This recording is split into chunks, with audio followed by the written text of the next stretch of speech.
E a gente vai abrir o programa, claro, falando de alimentação, né? Já que hoje é o Dia Mundial de Combate à Obesidade, a gente vai falar de alimentação, mas de uma maneira também muito divertida. Vocês já pararam para pensar que alguns alimentos podem favorecer a tireoide e outros alimentos podem prejudicar o andamento desta glândula?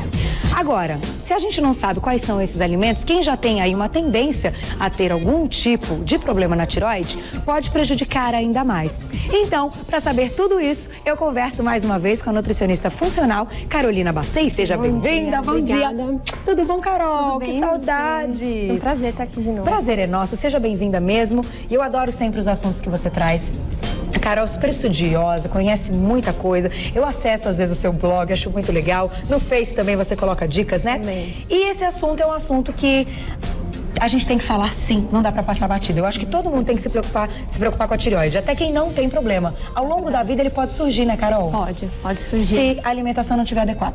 É verdade. Então, o que acontece? A tireoide é uma glândula, né? Que ela é responsável por diversas funções no organismo, né? Ela tá localizada no pescoço, na frente do pescoço. Tá. E ela produz dois hormônios, T3 e T4. Certo. Né? Então, assim, para você ter uma ideia da importância da glândula tireoide, ela é responsável pelo gasto energético, pelo sono, pela nossa disposição física, pela frequência cardíaca. Então, assim, ela é responsável por praticamente tudo, para o nosso organismo funcionar de uma maneira adequada. Olha, isso é seríssimo. Agora, a gente sabe que existem dois tipos de problemas ligados à tireoide. Quando ela funciona demais ou quando ela funciona pouco. Quais são esses problemas, então, antes da gente entrar na alimentação, Carol?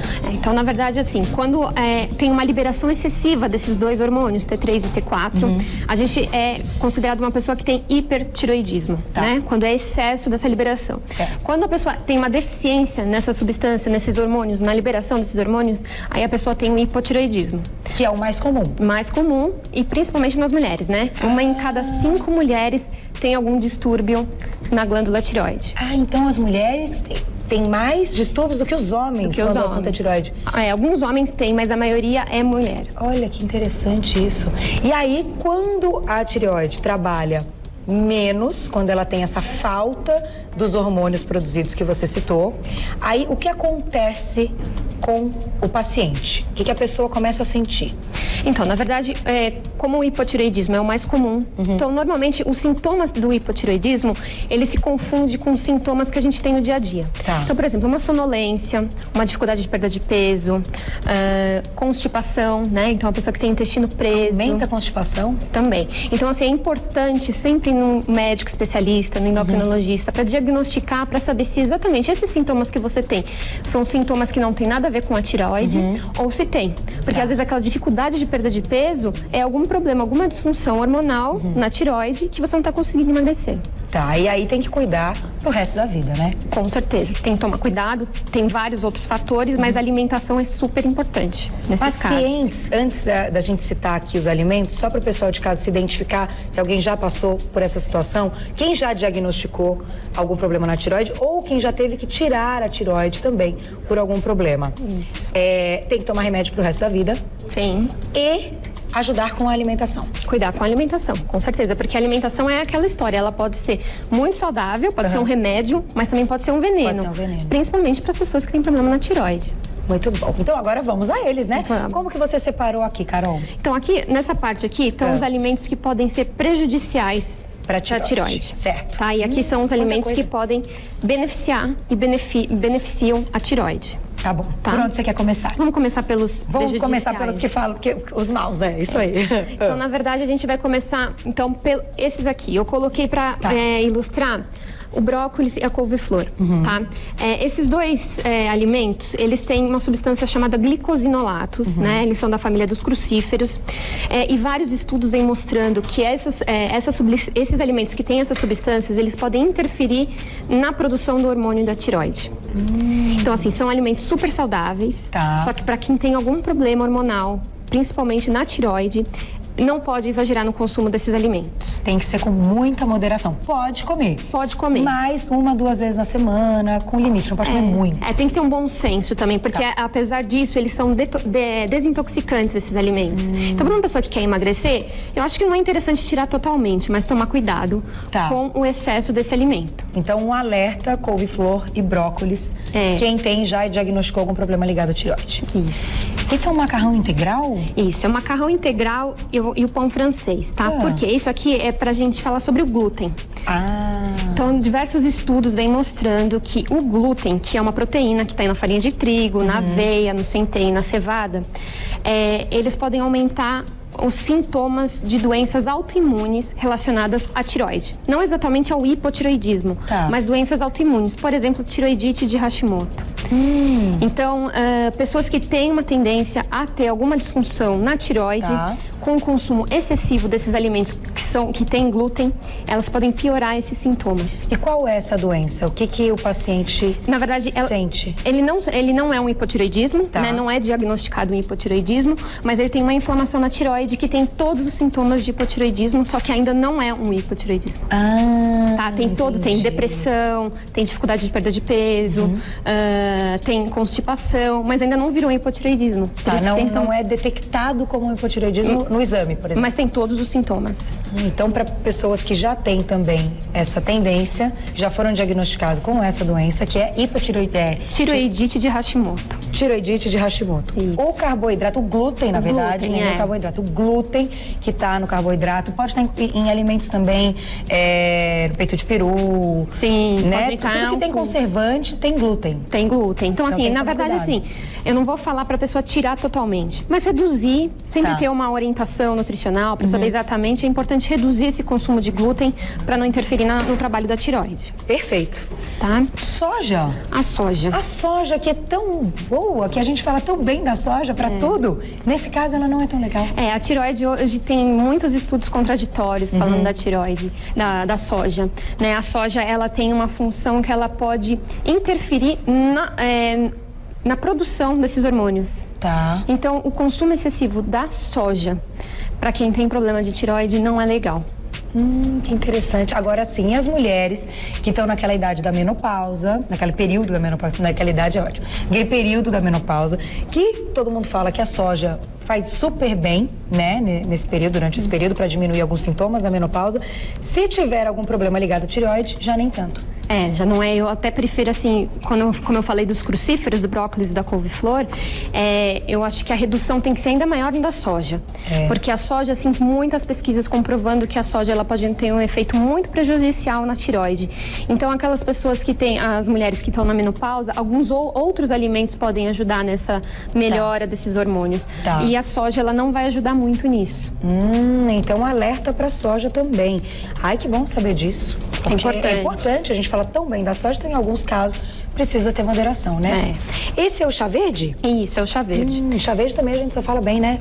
O chá verde é aquela história, né? Tem que ser muito individualizado as orientações. Não é porque o chá verde é um alimento funcional, ele é termogênico, mas para quem tem problema na tireoide, ele é considerado ele tem uma ação antitireoidiana. Então ele vai agir contra a tireoide, as substâncias que tem no chá verde. Uau! Por isso que esses alimentos, eu falo que tem que tomar muito cuidado para consumir, porque você pode achar que você está ajudando, mas você está piorando todo o trabalho da tireoide e da produção desses hormônios. Mesmo em pacientes que já diagnosticaram algum problema e tomam a medicação, tomam o remédio? Sim. Mesmo assim? Tem que tomar cuidado. A alimentação interfere? Interfere bastante, principalmente quando o consumo é excessivo, né? Tem gente que toma 1 litro de chá verde por dia, e isso acaba, além de competindo com outros nutrientes que você precisa absorver, né? O chá verde, ele atua diretamente na tireoide. Então, toma muito cuidado na hora que for comer soja, quando for tomar chá verde, toma muito cuidado mesmo. Muito bom. E aqui é uma garrafinha de água? Isso. Na verdade, eu coloquei a garrafinha de água e o potinho de plástico, porque assim... Plástico, né? É plástico, exatamente. Vamos mostrar então o potinho de plástico. Então não é a água, é a garrafinha e o potinho, é o plástico. Normalmente a gente usa bastante isso no nosso dia a dia, né? Pra tomar água. Pra levar nosso lanchinho da manhã, da tarde. Isso, pra colocar dentro da geladeira. Então, importante, além da gente cuidar da alimentação, é cuidar como que a gente vai armazenar esse alimento e como nós vamos tomar esse líquido que a gente precisa tomar. Por quê? O plástico, ele tem uma substância chamada bisfenol A, que tem sido muito falada, começando a se falar agora. Inclusive eu assisti no Mulheres, na semana passada ou retrasada, a Kátia fez uma pauta incrível e eu assisti e aí quando eu vi, eu falei, bom, aí eu liguei uma coisa na outra, falei, acho que a Carol vai falar sobre isso. Exatamente. E ele causa problemas para nossa saúde, é seríssimo, né, o acúmulo. Muito sério, ele é altamente tóxico. Então o que acontece? Essa substância chamada bisfenol A, ela migra para o alimento. Então, para a garrafinha de plástico, ele migra para a água. E para o alimento, um potinho de plástico, você põe, por exemplo, um molho de tomate, essa substância ela está migrando para o alimento. E o que acontece? Essa substância você ingere e ele se deposita principalmente no tecido adiposo, ou seja, no tecido gorduroso que a gente tem. Ele se deposita lá. E nas mulheres, para você ter uma ideia, essa substância ela se deposita principalmente no seio, onde tem uma quantidade grande de gordura. E de gordura. Então imagina a alteração hormonal que vai fazer no seio dessa mulher. Pode inclusive aumentar a chance de câncer de mama. Câncer de mama e alteração na tireoide. Diretamente ligado à alteração na tireoide. Mas, Carol, se a água estiver na temperatura ambiente, se a gente não colocar na geladeira, não levar no micro-ondas, aqueles que a gente sabe que não derretem e tal, também tem problema? Também tem problema. Tem problema que essa migração vai acontecer. Lógico, tem aquelas pessoas que levam a garrafinha de água dentro da bolsa, deixa dentro do carro, aí vai bater o sol, vai bater o calor, vai piorar ainda mais. Vai mudar a temperatura. Então, e como a gente faz para comprar água que vem toda na garrafa, todas vêm na garrafinha? Na verdade... Algumas já têm a ausência nessa composição do plástico ou não? Tá começando, né? Até agora começou, há um tempo atrás, já começaram a se falar que as mamadeiras vão ser proibidas de ser colocado bisfenol, porque é altamente tóxico, mas ainda tem muita garrafinha de plástico. O que eu peço sempre é para as pessoas começarem aos poucos mudando esses hábitos. Comprar uma garrafinha de inox, que aí você vai estar protegendo e que ela não é tóxica. Tá. Você tira da garrafa de plástico, coloca na sua de inox e deixa ali. Isso. E os potinhos de plástico, comprar potinho de vidro. Aos poucos, né? Ir trocando. E se a tampa for de plástico? Não adianta nada. Na verdade, assim, vai diminuir o grau de toxicidade, mas ainda vai. Ainda vai ter. Vai ter. Por causa do plástico. Gente, que importante isso. Então, não só para o aumento dessa condição hormonal, para aumentar, por exemplo, quem tem aí tendência, né, a já desenvolver um câncer de mama ou um câncer de tireoide. Então você aumenta a chance quando você consome os alimentos que ficam armazenados no plástico. E são detalhes tão pequenininhos que a gente nem percebe. Só que faz a diferença. Nossa, isso interfere, faz a diferença total. E assim, é diretamente na tireoide. A tireoide é tão importante, mas ela é muito sensível também. Então qualquer excesso que a gente tiver em relação à alimentação e até na forma de armazenamento, a gente pode estar intoxicando. Aquele papel filme, papel plástico, também. Ele também tem? Também tem. Preferência usar papel manteiga. Evitar também papel alumínio, porque o alumínio também ele é altamente tóxico. Então, assim, são detalhezinhos assim, que existe muito assunto pra gente falar. Mas, assim, são coisas que não é só cuidar da alimentação, é cuidar de como nós vamos preparar esse alimento e como vai armazenar esse alimento. Então, potinhos de vidro. Potinhos de vidro e garrafinhas de inox. Ótima dica. E para quem tem os nenezinhos, quem tá amamentando, quem tem que fazer aí, tem que utilizar a mamadeira, tem que ser uma madeira que não tenha composição, isso na composição, né? Bisfenol A. Bisfenol A, tem que estar escrito então na mamadeira, bisfenol free, alguma coisa assim. Isso, né? Normalmente, livre de bisfenol. Já está começando a ser produzido mamadeiras que não tem essa substância, né? Aos poucos vai ficando mais fácil da gente achar isso no mercado. Muito bom, então vamos ficar atentos a esse detalhe. E aqui a gente tem um lado tudo de bom, tudo que vai auxiliar e melhorar a condição da tireoide. Isso. Aí, aqui são os alimentos que vão beneficiar o trabalho da tireoide, aumentar a produção dos hormônios, né? Então, por exemplo, o selênio, que tem na castanha do Brasil.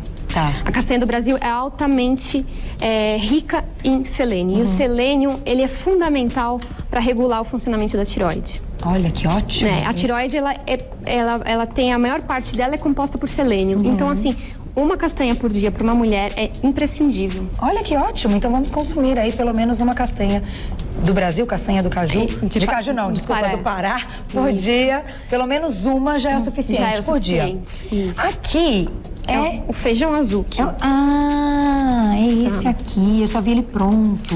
Na verdade, assim, eu trouxe o feijão azuki para ele ilustrar o ferro, né? O ferro, tudo que tem ferro. Tudo que tem ferro. Os feijões, algumas verduras, as carnes. Mas qual que é a importância do ferro para a saúde da tireoide?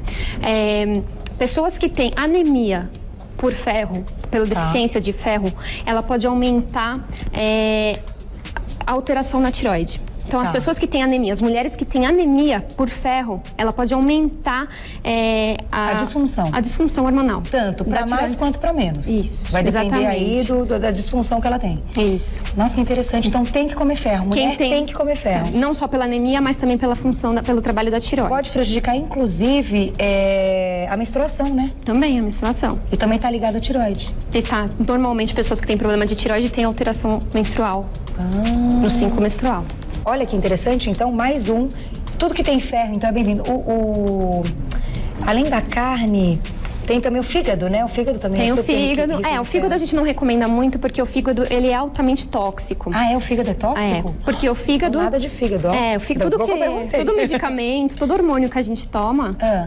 Tanto a gente como os animais vão tudo pro fígado. Então eu não vejo benefício nenhum em consumir fígado. Então vamos ficar na carninha, no feijãozinho. Nos vegetais. E nos vegetais também, espinafre, Nas sementes tem ferro também. Ótimo. Atum. O atum é riquíssimo em ômega 3. Então, todo alimento que é rico em ômega 3, os peixes em geral, a linhaça, né? O ômega 3, ele ajuda a avisar o fígado que está chegando hormônio da tireoide. Então, ele ajuda a melhorar, a sinalizar o organismo que precisa produzir mais hormônio da tireoide. Olha que bacana. Então, o ômega 3 é fundamental. Então, ele está simplificado aqui no atum, mas o consumo do ômega 3 é importantíssimo. E super importante. Carol, você... Tá acabando, né, Camila? Gente, eu ficaria aqui. Vocês viram que papo delicioso? Olha como a gente aprende. Impressionante. Semente de girassol, cenourinha e mamão. Tá. O zinco, semente de girassol, riquíssimo em zinco, que ajuda para a tireoide, é altamente benéfico para a tireoide, que ajuda a estimular o hormônio da tireoide. E o mamão e a cenoura, riquíssimo em vitamina A, que a gente não pode ter a deficiência de vitamina A, senão altera também o trabalho da tireoide. Então, quem tem alguma disfunção na tireoide tem que sempre fazer exames para ver como tá a vitamina A. Como tá a vitamina A, como tá selênio, como tá zinco e como tá ferro. É imprescindível esses nutrientes para a saúde da tireoide.